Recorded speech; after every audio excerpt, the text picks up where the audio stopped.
ओम शांति। 26 अक्टूबर 2022 के ईश्वरीय महावाक्य। पहले एक नजर मुरली के मुख्य पॉइंट पर। बाबा ने कहा, सारी दुनिया शिववंशी है। ब्राह्मण कुल भूषण भी बने तब जब पहले शिव बाबा को पहचाने। अभी संगम का सुहावना समय है। यही एक युग है ऊपर चढ़ने का।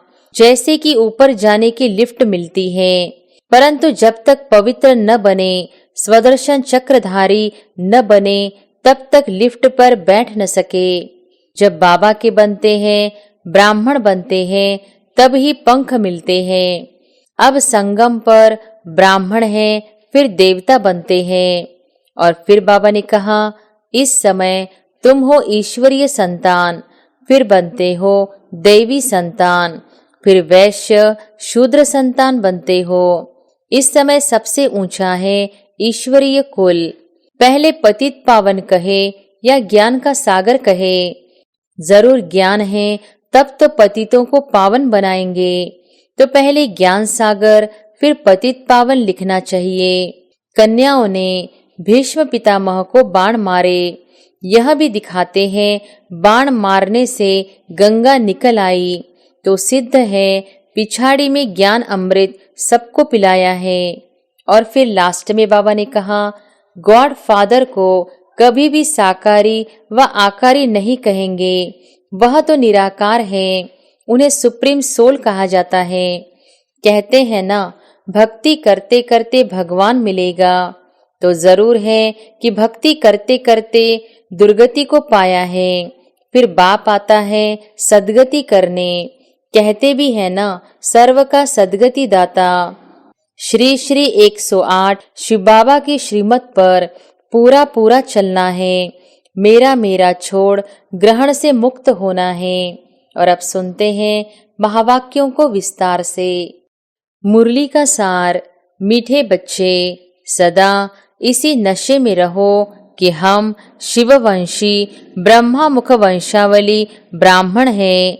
हमारा ईश्वरीय कुल सबसे ऊंचा है। प्रश्न है, ऊपर घर में जाने की लिफ्ट कब मिलती है? उस लिफ्ट में कौन बैठ सकते हैं? उत्तर है, अभी संगम युग पर ही घर जाने की लिफ्ट मिलती है। जब तक कोई बाप का न बने, ब्राह्मण न बने, तब तक लिफ्ट में बैठ नहीं सकते। लिफ्ट में बैठने के लिए पवित्र बनो, दूसरा स्वदर्शन चक्र घुमाओ। यही जैसे पंख है, इन्हीं पंखों के आधार से घर जा सकते हो। गीत है, धीरज धर मनुआ धीरज धर, तेरे सुख भरे दिन आए कि आए। ओम शांति।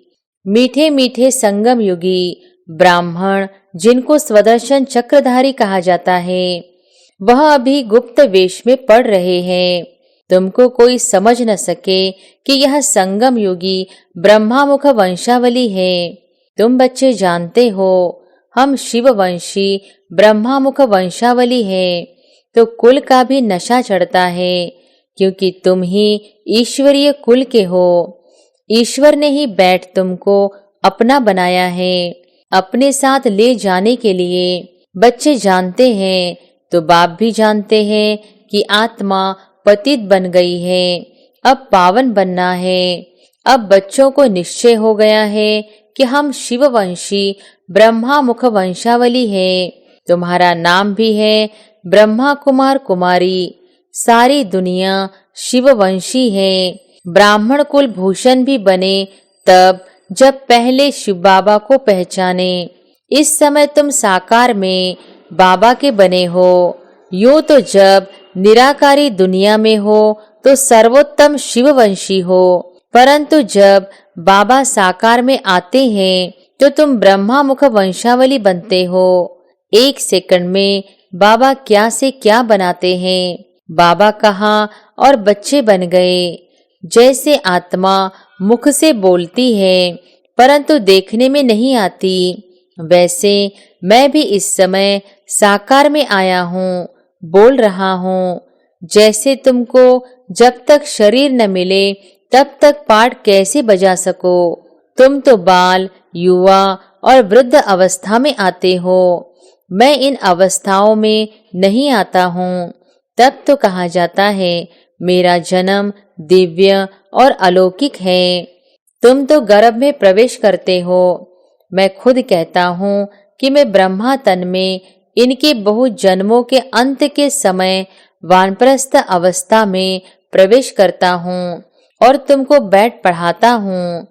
तुमको कोई मनुष्य नहीं पढ़ाते, क्योंकि किसी भी मनुष्य में ज्ञान नहीं है। कहते हैं पतित पावन आओ, तो पतित पावन कौन? श्री कृष्ण तो सतयुग का पहला प्रिंस है। वह पतित पावन हो न सके। जब मनुष्य मरते हैं तो कहते हैं राम राम कहो। जब किसको फांसी पर चढ़ाते हैं तो भी पादरी लोग कहते हैं गॉड फादर को याद करो, क्योंकि गॉड फादर ही सुखदाता है। बाप ही सब राज आकर समझाते हैं कि अब संगम युग है और हमारे सुख के दिन आ रहे हैं। 84 जन्म पूरे हुए, अभी संगम का सुहावना समय है। यही एक युग है ऊपर चढ़ने का। जैसे कि ऊपर जाने की लिफ्ट मिलती है, परंतु जब तक पवित्र न बने, स्वदर्शन चक्रधारी न बने, तब तक लिफ्ट पर बैठ न सके। इस समय जैसे पंख मिल रहे हैं, क्योंकि माया ने पंख काट दिए हैं। जब बाबा के बनते हैं, ब्राह्मण बनते हैं, तभी पंख मिलते हैं। अब संगम पर ब्राह्मण हैं, फिर देवता बनते हैं, तो तुम अभी संगम युगी हो और सतयुगी राजधानी में जाने का पुरुषार्थ कर रहे हो। बाकी सुख के दिन सबके लिए आ रहे हैं। तुमको धीरज मिल रहा है। बाकी दुनिया तो घोर अंधियारे में है। तुमको बाप कहते हैं स्वदर्शन चक्रधारी ब्राह्मण कुलभूषण। यह कोई नया सुने तो कहे यह कैसे स्वदर्शन चक्रधारी बन सकते हैं? स्वदर्शन चक्रधारी तो विष्णु हैं, तो कितना फर्क हो गया। तुम्हारी बुद्धि में तो सारा चक्र है। इस समय तुम हो ईश्वरीय संतान, फिर बनते हो दैवी संतान, फिर वैश्य शूद्र संतान बनते हो। इस समय सबसे ऊंचा है ईश्वरीय कुल। वास्तव में महिमा सारी शिव की है, फिर शिव शक्तियों की, फिर देवताओं की, क्योंकि तुम इस समय सेवा करते हो। जो सेवा करते हैं उनको ही पद मिलता है। तुम हो रूहानी सोशल वर्कर। जिस्मानी सोशल वर्कर बहुत है। तुमको अब रूहानी नशा है कि हम अशरीरी आए थे, आकर अपना स्वराज्य लिया था। तुमको अब बाप द्वारा नॉलेज मिली है, स्मृति आई है। इसको कहा जाता है स्मृति लब्धा। अब बाप ही आकर स्मृति दिलाते हैं कि तुम ही देवता क्षत्रिय बने हो। अब 84 जन्मों के बाद आकर मिले हो। यह है संगम योगी कुंभ मेला, आत्मा और परमात्मा का। परमात्मा आकर पढ़ा रहे हैं, अर्थात सर्वशास्त्रमयी शिरोमणि गीता ज्ञान दे रहे हैं। उन्होंने गीता में श्री कृष्ण का नाम डाल दिया है। अगर श्री कृष्ण हो तो सब उनको चटक जाए, क्योंकि उनमें बहुत कशिश है। सत्यु का फर्स्ट प्रिंस है। श्री कृष्ण की आत्मा अब सुन रही है, और जो भी कृष्णपुरी की आत्माएं हैं वह भी सुन रही है। अब तुमको स्मृति आई है कि हम ही कृष्णपुरी अथवा लक्ष्मी नारायणपुरी के हैं। बाप नॉलेजफुल है। बाप में जो नॉलेज है वह हमको दे रहे हैं। कौन सी नॉलेज? परमात्मा को बीज रूप कहा जाता है, तो सारे झाड़ की नॉलेज दे देते हैं। ज्ञान सागर है, तभी पतित पावन है। जब लिखते हो तो समझ से लिखो। पहले पतित पावन कहे या ज्ञान का सागर कहे, जरूर ज्ञान है तब तो पतितों को पावन बनाएंगे। तो पहले ज्ञान सागर फिर पतित पावन लिखना चाहिए। यह ज्ञान सागर बाप ही सुनाते हैं, तो मनुष्य 84 जन्म कैसे लेते हैं? एक का थोड़ी ही बताएंगे। यह राजयोग की पाठशाला है। पाठशाला में तो बहुत होंगे। एक को थोड़ी ही पढ़ाएंगे। हम कहते हैं बाप है, टीचर है, तो बहुतों को पढ़ाते हैं। देखते हो बेहद के बच्चों को पढ़ाते हैं और वृद्धि होती जाती है। झाड़ धीरे धीरे बढ़ता है। जब थोड़ा निकलता है तो चिड़ियाएं खा जाती है। तुम देखते हो इस झाड़ को माया का तूफान ऐसा आता है जो अच्छे अच्छे बिखर जाते हैं। बाबा शुरू में बच्चों की ऐसी चलन देखते थे तो कहते थे तुम्हारी चलन ऐसी है जो तुम ठहर नहीं सकेंगे, इसलिए श्रीमत पर चलो। वह कहते थे कुछ भी हो जाए हम भाग नहीं सकते, फिर भी वह भाग गए। तब गाया हुआ है आश्चर्यवन सुनंती कथंती भागंती। तो तुम प्रैक्टिकल में देख रहे हो ऐसे होता जा रहा है, क्योंकि माया सामने खड़ी है। मल्ल युद्ध होती है, दोनों तरफ से पहलवान होते हैं, फिर कभी किसी की हार कभी किसी की जीत। तुम्हारी अब माया से युद्ध है, माया से जीत पहन तुम राजाई स्थापन कर रहे हो। बाप कहते हैं यह विनाश की निशानी है बॉम्ब्स।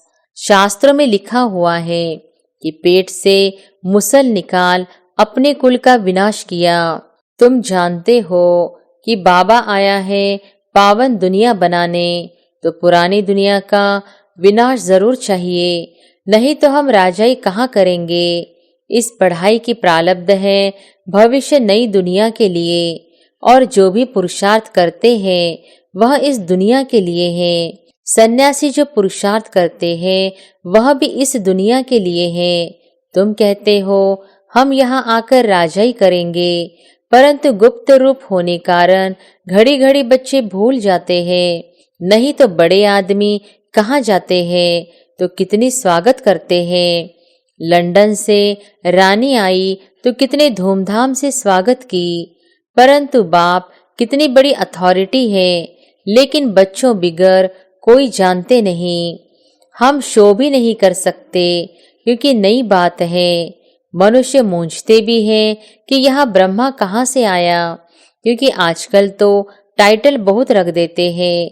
बाबा कहते अंधेर नगरी है, कुछ भी नहीं जानते हैं।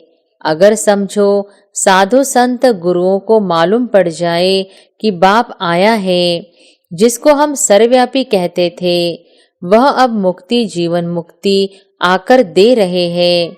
अच्छा जान जाए तो आकर लेने लग जाए। ऐसा पांव पकड़ ले जो मैं छुड़ा भी न सकूं।